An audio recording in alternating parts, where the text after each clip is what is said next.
इधर बैठ इधर बैठ। फाटी के बाद टीवी किलो पटकी हम हाथ धोके से गया पाई। फाटी के बाद जब 3,000 की टीवी धोके सब फूटे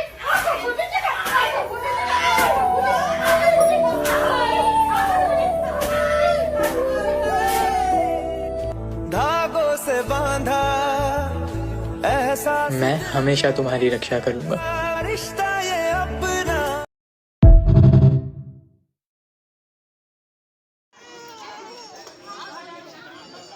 खजुराहो मतंगेश्वर मंदिर, दूसरा सोमवार सावन का।